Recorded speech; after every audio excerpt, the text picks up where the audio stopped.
Bonjour.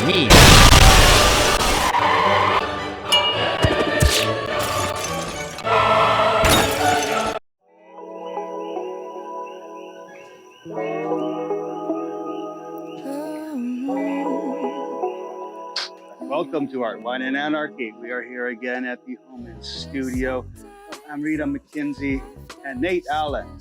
And we are going to have an interview with their friend, singer, songwriter, Samantha Leaone. That's me. So, how are you going about your whole singing and songwriting? Well, before I came to this island, I was working with a number of different producers and like actually getting in studios and stuff like that.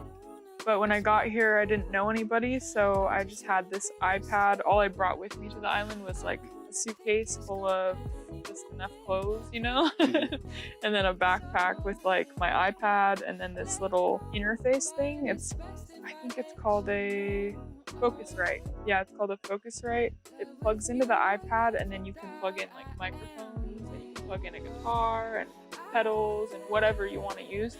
And then it just records it onto GarageBand. And so I've been dipping my toes in production for a few years now. So I'm just getting to the point where I know the material and I know the equipment enough to like get demos. And then right now I'm looking for a band. I've been jamming with people and trying to find the right bassist and the right drummer. Because I've had a band before when I was on the mainland and it was so worlds beyond what I can do on my own. Sure. Absolutely. It's a team effort, right? Totally. There's something like brought out of me when I'm with a group of people, especially masculines, like being a feminine, it's like having the duality of like masculine holding down like the rhythm section and stuff, and then just having me like chanting vocally. It's really magical. And I've performed many times, but with a band it's like totally. So how much work would you say that you have published already? I have 3 or 4 singles. One of them I think was in the process of being taken down because I'm re-releasing under a different name. Mm-hmm. I started under a name She. That was my band and that was all of the Spotify, like Apple Music stuff that's out there. But then I wanted to change my name. I was like, I don't really feel like this anymore. So apparently if you have a song out and it's like a hit song, you get all these streams and stuff, as long as you copy a certain like little code that's associated permanently with the song release, like you can re-release it with a different name and it'll still retain all those streams and stuff. So you're not losing it, but you can change your identity. I didn't know I could do that for a while. I was like stuck to this name. Yeah, providence of intellectual property online is a big issue now. Mm-hmm. How many things do you have in the works?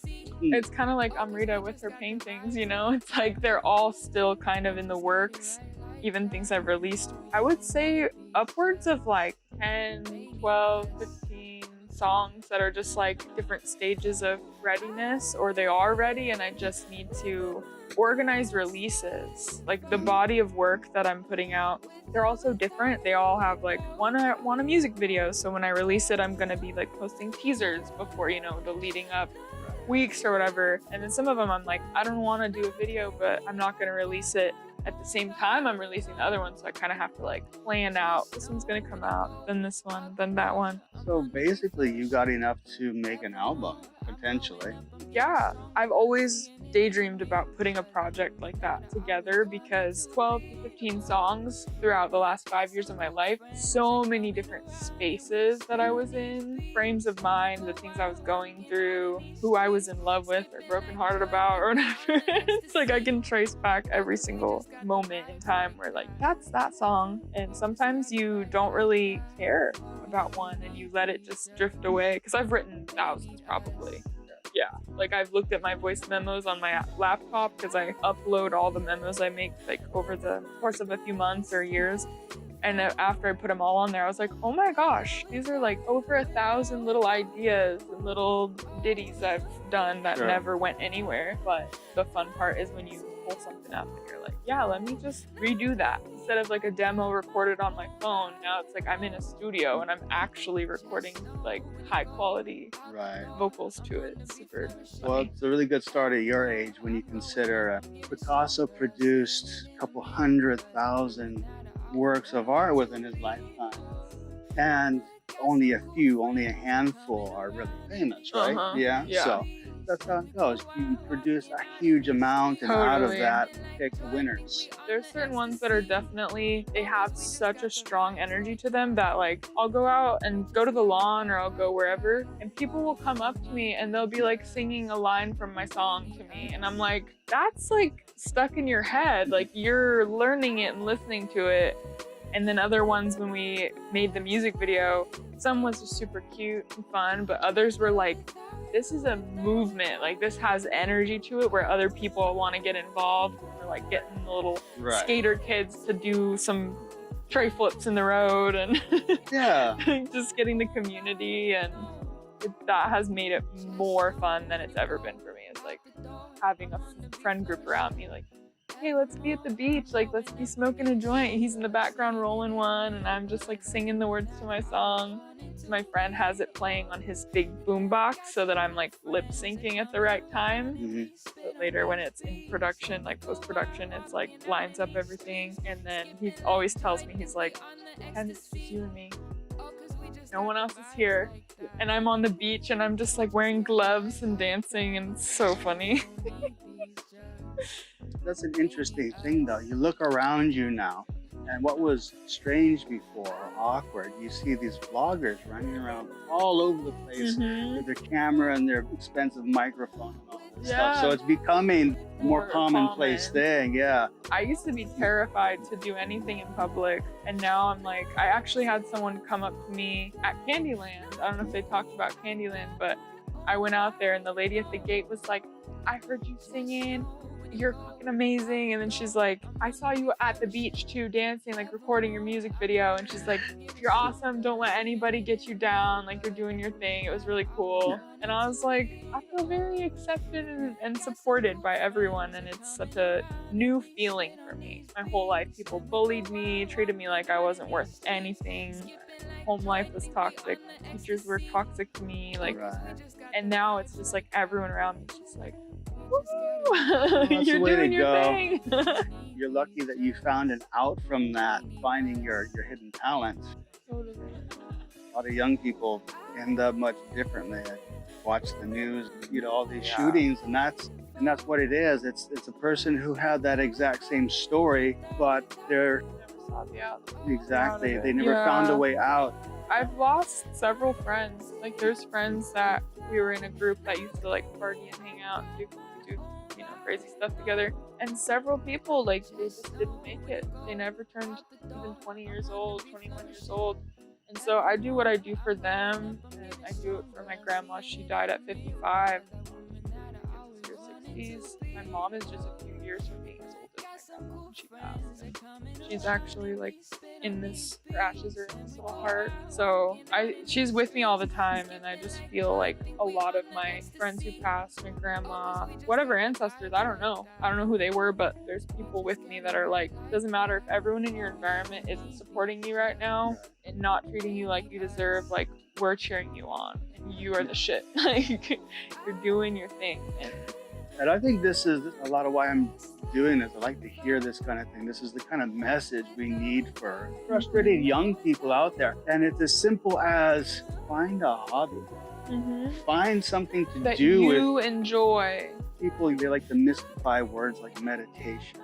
I think meditation is just having absolute focus on doing something that takes your mind off of everything. Right? Being present. Being present. If you know The Power of Now, that book.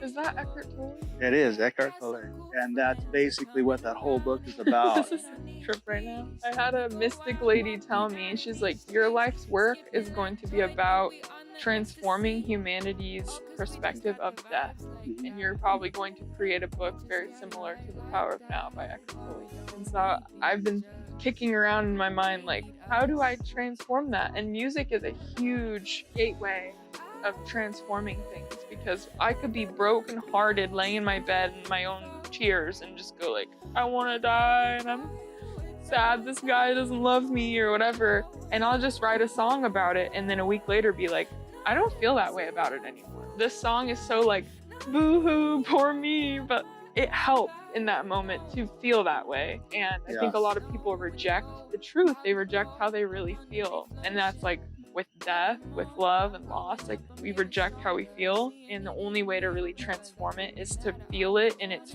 full form in the moment. And music is like a beautiful way to transcend it, like make it into something else, to the point where you perform it and you're like, I'm not sad about this anymore. It's kind of funny to me, but everyone in the audience is probably gonna think it's like a heartbreak song. Regardless of how anyone interprets it, it is you at your most genuine. A lot of people talk shit on Jackson Pollock, if you know that painter. But the thing is people with his same particular form of depression will look at his work and feel this massive connection. So, and I tell that to other friends of mine, you know, they do very abstract stuff and they're really down on themselves. And they're like, oh, I wish I was like a real artist. And I'm like, look, people really connect with your work. That's what matters. You know? Exactly. Don't look at what anyone else is doing. Any comparison. If people are connecting with what you do, then you're doing the right thing.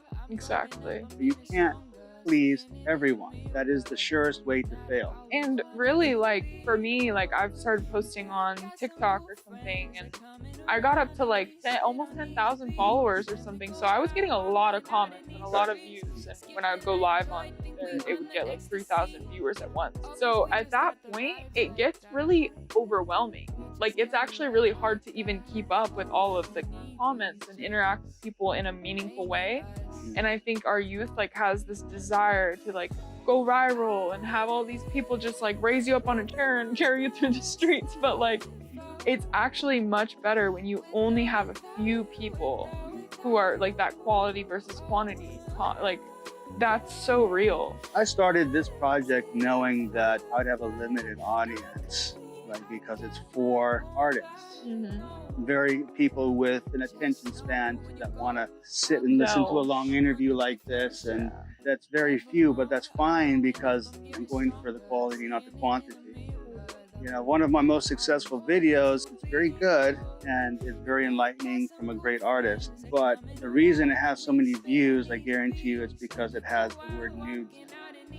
And that's kind of the world we live in. It is. I've actually been like an exotic dancer, and so my body, I've done a lot of nude art modeling and I've done a lot of this and that. So my body is like really, if I post what I'm passionate about, it gets no comments, nothing. But if I post my body, it gets so many more views and so much attention. Like I went viral overnight from posting a video of me dancing or something. And I'm just like, some friend told me, he's like, listen, you have a great body, you're hot, use it to your advantage. And I was like, you know what? I've had to survive. Like I've literally been like, I don't have another option right now. And I kind of resent it, but it's like, how do I integrate that and learn to play the game with that? But also, is there a point when I'm gonna go, I don't want to use my body at all. I want the only thing at the forefront to just be like, I'm talented and I have a good heart and I want to make a positive change in the world, like whether it's right here in this room or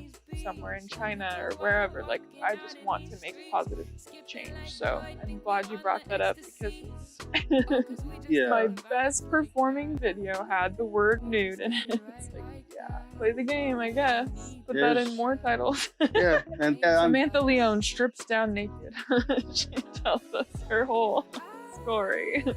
I'm that kind of person though. I'll meet someone at a bus stop and tell them my life story. Just be like, yeah, and then I got this happened, and guy went to jail, and my drummer went to jail, and then my band fell apart, and then someone put a curse on me and stole my cat and lost my belongings in LA and almost became houseless, and then now I'm here.